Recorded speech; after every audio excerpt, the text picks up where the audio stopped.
इसका एक बॉयफ्रेंड है, वो बच गए दोनों। ये मेरी पत्नी है, उनके साथ ये भग गई थी 6 महीने से। आज मेरे ऊपर झूठा केस लगाने आई। ग्वालियर के गोलीकांड के बारे में तो आपने सुना होगा, जहां एक शख्स बीच सड़क पर अपनी पत्नी के चेहरे पर 4 गोली मारकर हत्या कर देता है। इस कहानी में जो पति पत्नी हैं, दोनों का पास्ट बड़ा उलझन भरा है।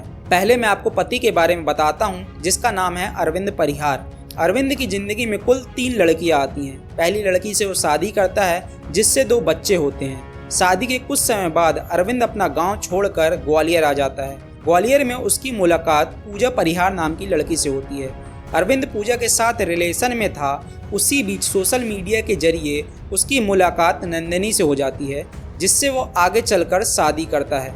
ये तो हो गई अरविंद की बात। अब मैं आपको बताता हूँ पत्नी की बात, जिसका नाम है नंदिनी, जिसको बीच सड़क पर उसके पति ने गोली मारकर मार डाला। नंदिनी के पहले पति के 2 करीबी दोस्त हुआ करते थे। उन दोनों करीबी दोस्त से नंदिनी को एक साथ प्यार हो जाता है।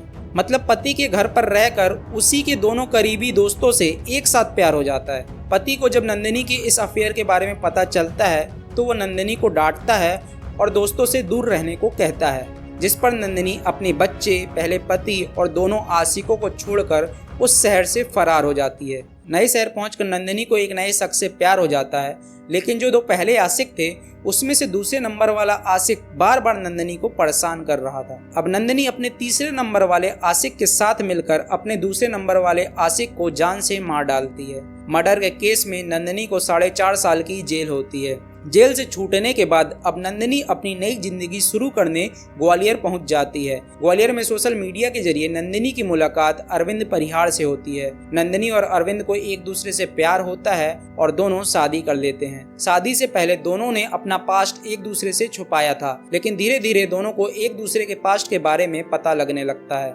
साल 2024 में नंदिनी पुलिस में कंप्लेन करती है कि मेरे पति ने मुझे कार से दबाकर मारने की कोशिश करी है। जान से मारने की कोशिश करने के जुर्म में अरविंद को 3 महीने की सजा होती है। जेल से छूटने के बाद अरविंद और नंदिनी दोनों अलग अलग रहने लगते हैं। अब नंदिनी के पास नए दोस्त थे और उनके साथ वो बहुत खुश थी, लेकिन नंदिनी को इस तरह खुश देखकर अरविंद को गुस्सा आ रहा था। अब वो नंदिनी की गंदी फोटोज और वीडियोस को AI की मदद से एडिट करके सोशल मीडिया पर अपलोड करने लगता है। इस बात की कंप्लेन नंदिनी 9 सितंबर को SP ऑफिस जाकर कर देती है। 12 सितंबर के दिन नंदिनी अपने दोनों दोस्त अंकुश और कल्लू के साथ ऑटो में बैठकर कहीं जा रही थी। तभी रास्ते में कट्टे की नोक पर अरविंद ऑटो रुकवाता है। अब अरविंद नंदिनी को ऑटो से उतारता है और उससे कुछ बातचीत करता है। थोड़ी देर बातचीत करने के बाद अरविंद नंदिनी के चेहरे पर 4 गोली मारता है, जिससे नंदिनी की मौके पर ही मौत हो जाती है।